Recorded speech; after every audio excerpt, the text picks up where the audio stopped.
नमस्कार दोस्तों, मैं नीरज श्रीवास्तव। आप सभी लोग देख रहे हैं नियो मीडिया। आज हम अपने वीडियो की शुरुआत एक फोटो से कर रहे हैं। आप बाएं साइड देख रहे होंगे राहुल गांधी जी की फोटो दिख रही होगी और दाहिने साइड पर नरेंद्र मोदी जी की फोटो। याद कीजिए 2013 और 2014 का वो पल जब नरेंद्र मोदी जी बीजेपी की तरफ से पीएम कैंडिडेट थे और पूरे देश में प्रचार कर रहे थे। उस समय जबकि यूपीए 2 की सरकार थी, यानी कि कांग्रेस की सरकार हुआ करती। 2004 में कांग्रेस लगभग 145-48 सीट पाकर केंद्र में अपनी सरकार बनाती और मनमोहन सिंह जी उस सरकार के प्रधानमंत्री बनते। तब राहुल गांधी जी ने कोई बड़ा पद नहीं लिया था, जबकि पहली बार वो अमेठी से सांसद चुने गए। फिर 2009 में कांग्रेस को लगभग 210 सीटें मिलती हैं और उत्तर प्रदेश से 21 सीट मिलती है। जब 2009 में कांग्रेस जीती थी 210 सीटों के साथ, उस समय कहा गया था कि यह जीत ड्यू टू राहुल फैक्टर, यानी कि राहुल गांधी जी की वजह से जीत हुई। लेकिन 2009 से 2014 का अगर आप सफर देखेंगे तो बहुत सारे घोटाले उजागर होते हैं और उसी समय 2011 में अन्ना हजारे जी लोकपाल के लिए दिल्ली में अनशन करते हैं। पूरे देश की मीडिया इसको खूब आराम से दिखाती है, यानी कि उस समय तक अगर आप गौर कीजिए तो मीडिया को ये छूट थी कि वो कोई भी प्रोटेस्ट कहीं भी हो रहा हो आप दिखा सकते हैं, यानी आप अपने मन की बात कर सकते हैं। जब 2014 में मोदी जी की सरकार यानी बीजेपी पूर्ण बहुमत से आती है तो अगर आप गौर कीजिए तो उस समय की लोकप्रियता मोदी जी की बहुत ज्यादा थी। अगर कोई भी आंकड़े आपने देखे होंगे तो लगभग मोदी जी को 60% से ज्यादा लोग प्रधानमंत्री पद पर देखना पसंद करते थे और राहुल गांधी जी की लोकप्रियता 12% या 20% के इर्द गिर्द घूम रही। 2019 में भी सेम घटना घटती है और मोदी जी यानी कि बीजेपी की सरकार बनती है लगभग 303 सीटों के साथ, पूर्ण बहुमत के साथ। और उसके बाद भी अगर हम देखें तो 2014 से 2024 के पूरे सफर में तो मोदी जी की लोकप्रियता बहुत चरम पर थी। यानी कि 2014 से पहले सिर्फ कहीं कहीं आपको दिखाया जाता रहा होगा या किसी डिस्कशन में कि लोग पीएम पद का उम्मीदवार किसको देखना चाहते हैं 2004 से 2009, 2009 से 2014। लेकिन 2014 से 2024 के बीच हर महीने कह लीजिए या हर साल आपको ये दिखाया जाता था कि हर बड़े चैनल पे कि आज अगर इलेक्शन हो जाए तो कौन जीतेगा या किसकी लोकप्रियता ज्यादा है। अब लेकिन 2014 से 2024 या बड़े शब्दों में सोचे 2019 से 2024 के बीच में बीजेपी की जो सरकार थी उसने बहुत सारे पॉलिसीज को लॉन्च किया, जैसे कि मेक इन इंडिया, स्वच्छ भारत अभियान, स्टार्टअप इंडिया, नमामि गंगे का प्रोजेक्ट। ये जितने भी प्रोजेक्ट्स थे उसको ऐसे बढ़ा चढ़ा के दिखाया गया कि ऐसे लग रहा था कि मानो मोदी जी ने देश को पूरा एक झटके में बदल देना।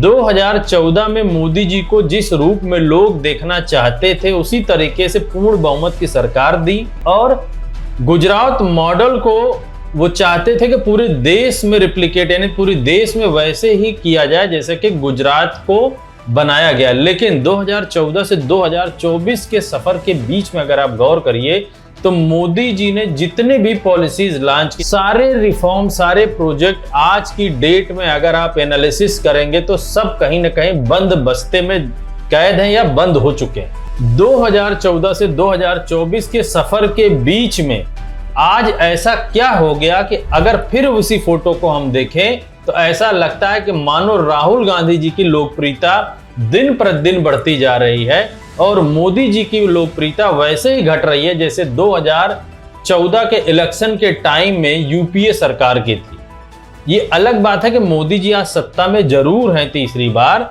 लेकिन लोकप्रियता इस तरीके से घट चुकी है मोदी जी की कि कोई न्यूज चैनल, कोई बड़ा चैनल, कोई प्रिंट मीडिया उनको अपने फ्रंट पेज पर उनकी फोटो छापने को तैयार नहीं है। जबकि राहुल गांधी जी की फोटो या कह लीजिए उन पे डिस्कशन करने को पूरा मीडिया तैयार है, लेकिन कुछ डरवश उनकी फोटो या उनकी लोकप्रियता वो सही नहीं दिखा सकते। लेकिन आम जनता में आज राहुल गांधी जी को मसीहा की तरह लोग देखना शुरू कर दिए हैं।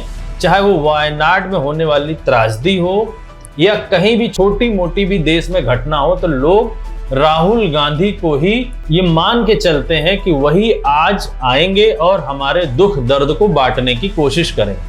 कुछ दिन पहले ही राहुल गांधी जी ने संसद में ही किसानों को भी बुलाया था। अब अगर आप बात को थोड़ा सा समझने की कोशिश करें कि क्या ऐसा हुआ कि 2019 से 2024 के बीच के सफर में मोदी जी ने जो भी काम किए वो फेल होते गए, और 2024 में इलेक्शन के 6 महीने पहले से और 2 महीने आज बाद तक में मोदी जी की लोकप्रियता इतनी घट गई कि लोग उनके पार्टी के ही उनको देखना या फ्रंट पे उनको अपना नेता मानने को तैयार नहीं है।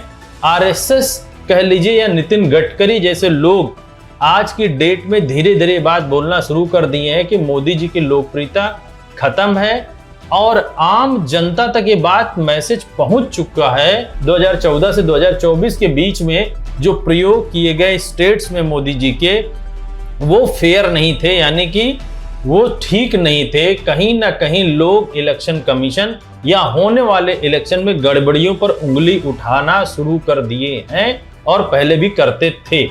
याद कीजिए 2022 का इलेक्शन, जब अखिलेश यादव जी की सरकार उत्तर प्रदेश में बन चुकी थी लगभग, लेकिन 1.5 से 2 घंटे बाद पूरा का पूरा परिणाम ही बदल जाता है और बीजेपी सरकार बना लेती। ऐसे ठीक बिहार में भी हुआ था कि आरजेडी की पूरी सरकार बन गई थी, ऐसा लग रहा था कि पूर्ण बहुमत में आ गए, लेकिन अंत के 1-1.5 घंटे में पूरी की पूरी सरकार बदल जाती है और बीजेपी अपनी सरकार बना लेती है। अगर आप गौर कीजिए तो महाराष्ट्र की एक संस्था ने भी इस बात का उजागर किया है कि लगभग 80 सीटें 2024 के इलेक्शन में बीजेपी और इलेक्शन कमीशन के द्वारा जो काउंटिंग की गई है वो गलत की गई है, जिससे बीजेपी को लगभग 80 सीटों का फायदा हुआ है। अगर हम इन सब सारे मुद्दों पे गौर करें तो ये आपको समझ में आएगा कि मोदी जी जो पीछे पर्दे के पीछे जो काम करते थे और पर्दे के जो आगे काम करते थे, दोनों आज आम जनता तक बहुत क्लियर तरीके से, बहुत साफ तरीके से आम जनता तक पहुंचना शुरू हो गए हैं। इसीलिए मोदी जी की लोकप्रियता दिन प्रतिदिन घटती जा रही है और राहुल गांधी जी की लोकप्रियता दिन प्रतिदिन बढ़ती ही जा रही है। अगर इसी क्रम में हम देखें तो एनडीए के जो घटक दल है वो मोदी जी की बातों को सुनना उतना पसंद नहीं करते। वो तो दूर की बात है, हम डायरेक्ट अगर बीजेपी के जो स्टेट्स के सीएम हैं वो भी हम मोदी जी को सुनना या उनके जो बातें हैं उनको इम्प्लीमेंट करने से कतराते हैं और उसमें तड़का लगा के, यानी कि अपनी तरफ से कुछ जोड़ गांठ के आम जनता तक परोसने की कोशिश करते हैं। अगर आप गौर कीजिए इंडिया गठबंधन की, तो जितने भी घटक दल हैं इंडिया गठबंधन के, आज वो इस तरीके से जुड़े हुए हैं जैसे कि उनको अपना आने वाले 25-30 सालों का विजन क्लियर हो।